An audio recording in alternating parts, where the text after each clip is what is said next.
వైకుంఠ ద్వార దర్శనానికి అధికారులు ఏర్పాట్లు పూర్తి చేశారు. రేపటి నుంచి జనవరి 8వ తేదీ వరకు శ్రీవారి ఆలయంలో వైకుంఠ ద్వార దర్శనాలు కొనసాగనున్నాయి. ఇవాళ అర్ధరాత్రి దాటిన తర్వాత నిత్య కైంకర్యాల అనంతరం భక్తులను వైకుంఠ ద్వార దర్శనానికి టీటీడీ అనుమతించనుంది.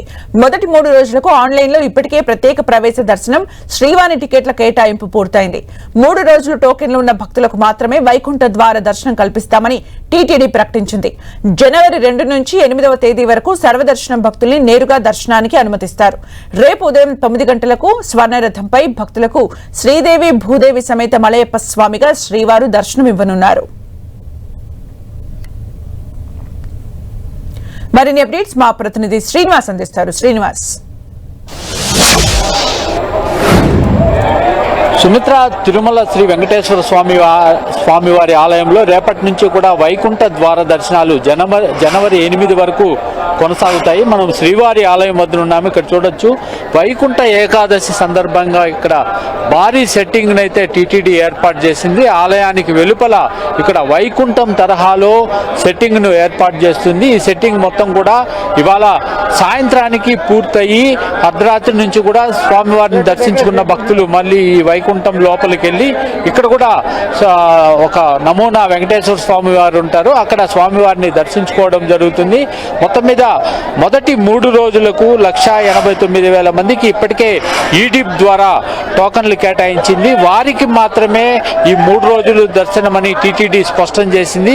ఎవరు కూడా టోకన్లు లేని భక్తులు దర్శనానికి రావద్దని కూడా టీటీడీ ప్రకటించింది. టోకన్ లేని వారు తిరుమలకు రావచ్చు, కానీ దర్శనానికి మాత్రం అనుమతించేది లేదని చెప్పింది. ఎవరైతే భక్తులు టోకన్ లేకుండా ఉంటారో అటువంటి వాళ్ళకి జనవరి 2 నుంచి 8 వరకు కూడా వైకుంఠం క్యూ కాంప్లెక్స్ నుంచి నేరుగా సర్వదర్శనంలో అనుమతించడానికి టీటీడీ నిర్ణయం తీసుకుంది. జనవరి 2 నుంచి ప్రతి భక్తుడికి కూడా వైకుంఠ ద్వార దర్శనం కల్పిస్తామని చెప్పింది. అంటే మొదటి 3 రోజులు ఎందుకు టోకన్లు అంటే ఈడిప్ ద్వారా కేటాయించాల్సి వచ్చిందంటే గత అనుభవాలు దృష్టిలో ఉంచుకొని గత ఏడాది ఏదైతే వైకుంఠ ఏకాదశి సందర్భంగా తిరుపతిలో ఒక కేంద్రం వద్ద టోకన్ల జారీని ప్రారంభించారు. అక్కడ తొక్కిసలాటలు జరిగి కొన్ని దుర్ఘటనలు చోటు చేసుకున్నాయి. ఈ నేపథ్యంలో తిరుమల తిరుపతి దేవస్థానం ఈసారి అత్యంత పకడ్బందీగా ఈ టోకన్ల ప్రక్రియను చేపట్టింది.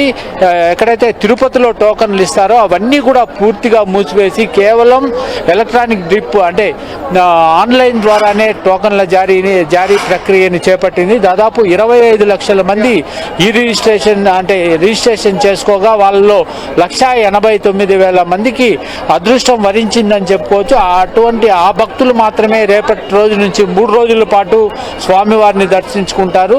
మిగిలిన వాళ్ళంతా కూడా 2వ తారీఖు నుంచి రావాలని టీటీడీ చెప్పింది. అయితే ఎవరైనా వచ్చి తిరుమలలో కాస్త ఆందోళనలు చేపడతారనే ఉద్దేశంతో ఇటు పోలీసు విభాగం కూడా అప్రమత్తంగా ఉంటూ దాదాపుగా 2,000 మంది పోలీసులను అయితే ఇక్కడ ఏర్పాటు చేశారు. అదేవిధంగా విజిలెన్స్ స్టాఫ్ కావచ్చు, శ్రీవారి సేవకులు వీళ్ళందరూ కూడా సిద్ధంగా ఉన్నారని చెప్పుకోవచ్చు. ఎటువంటి అవాంఛనీయ ఘటనలు చోటు చేసుకోకుండా ప్రధానంగా ఈసారి రాష్ట్ర ప్రభుత్వమే జోక్యం చేసుకొని వైకుంఠ ద్వార దర్శనాలను అత్యంత పకడ్బందీగా చేపట్టాలని నిర్ణయం తీసుకొని ఏకంగా 3 మంత్రులతో కూడిన ఒక కమిటీని కూడా ఏర్పాటు చేసింది. 3 మంత్రుల కమిటీ ఇప్పటికే టీటీడీ అధికారులతో ఒక రివ్యూ మీటింగ్ కూడా చేపట్టింది.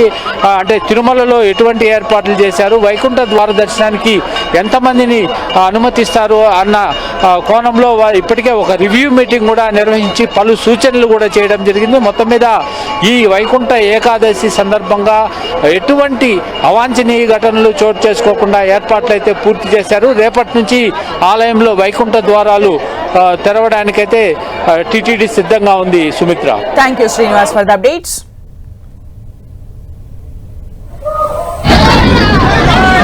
Gracias.